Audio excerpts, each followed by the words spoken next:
Hello and welcome to another Need for Speed the Run Dev Insider Series episode. We're here with Justin Weibe, our game director, and you're here to talk about the run story and a lot of the game modes that we're going to see in the run. So let's dive right in.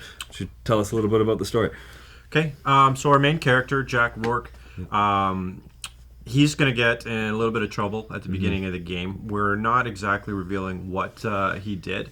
Let's just say his life changes with the flip of a card. Gives you a hint. Yeah. And what happens is he owes a lot of money to the wrong kind of people, and the game starts off with him in a lot of trouble with these guys.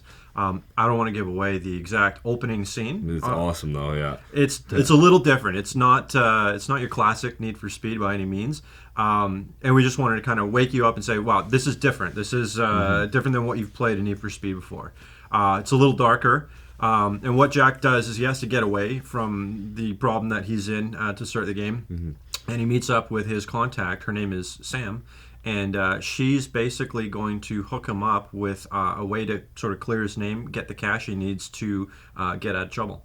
So this game really is, it's about the run, a race from San Francisco to New York for some pretty serious money, but it's also a race to save his life in a way because she has contacts that can pay off these guys that he's in trouble with, and he can basically buy his freedom. So his motivation to win the story is pretty dire. Yeah. And if you've seen a lot of our coverage in E3 or Gamescom, things like that, you'll see that the things that he has to do to win the run are pretty crazy. Oh yeah, for sure. So I mean, a good hint is the Independence Pass level where it's more of a survival mode than it is a race, whereas you have what you saw in Chicago, which is another sort of survivor. But then we have Desert Hills where you're trying to pass 10 opponents. Maybe you talk about a little bit about the different scenarios that we're going to go on, the different modes that we're going to have to run in the run.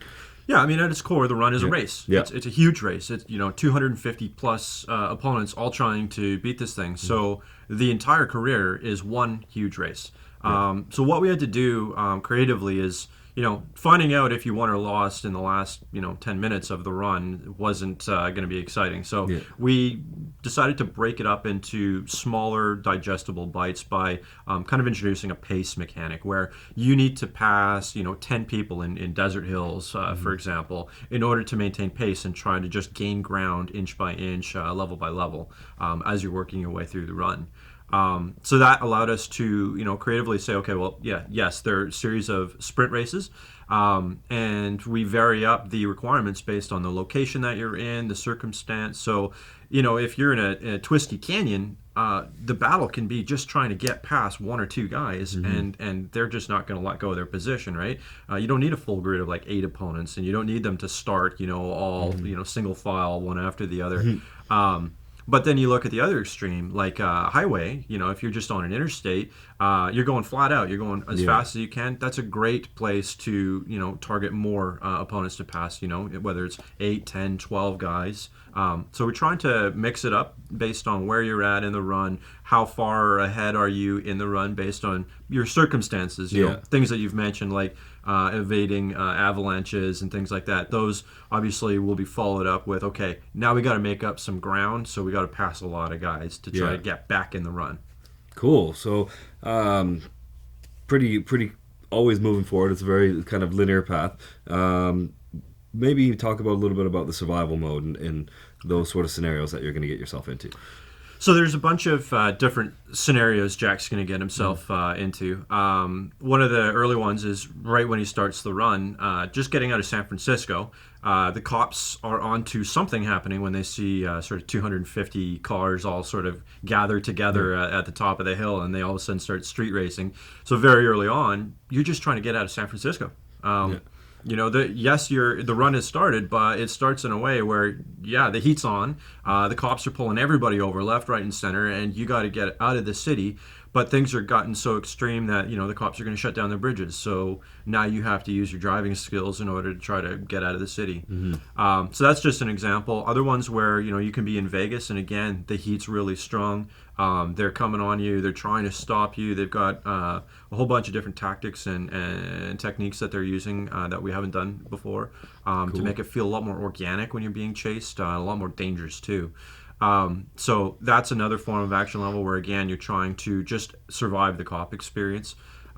Pushing down later in the story, you're going to encounter things like we showed at E3, where the mob, the guys that you owed money to, they're after you now, and they're not just trying to catch you; they're trying to take you out. And so you get chased by a helicopter through the streets of Chicago as they're trying to gun you down. Firing down on you. Yeah, I mean that's hardcore. Yeah.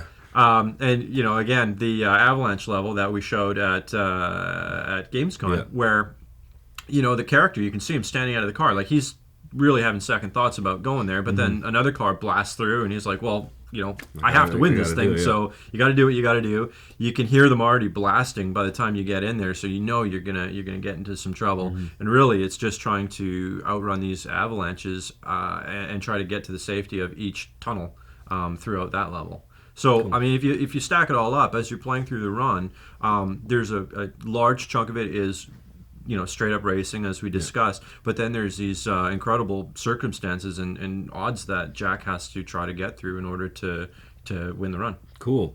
Tell us a little bit about battle mode. Okay.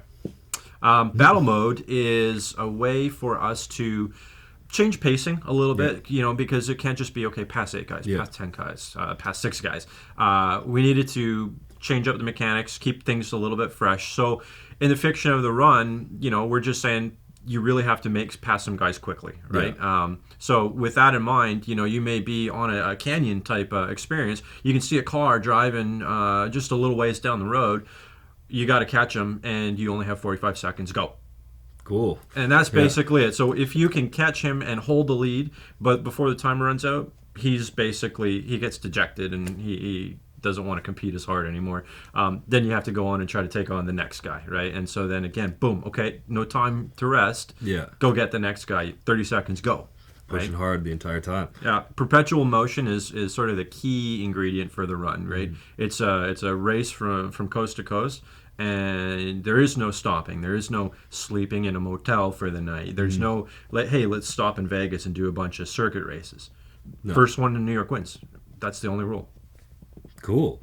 Well, I can't wait to for everybody to come in and get their hands on it and check out some of the stuff that we got in store, because we're lucky enough, we got builds, we've been playing, we've seen it all, so we can't wait for you guys to see it. Justin, thanks for coming by and chatting with us. It was awesome, and see you guys next time.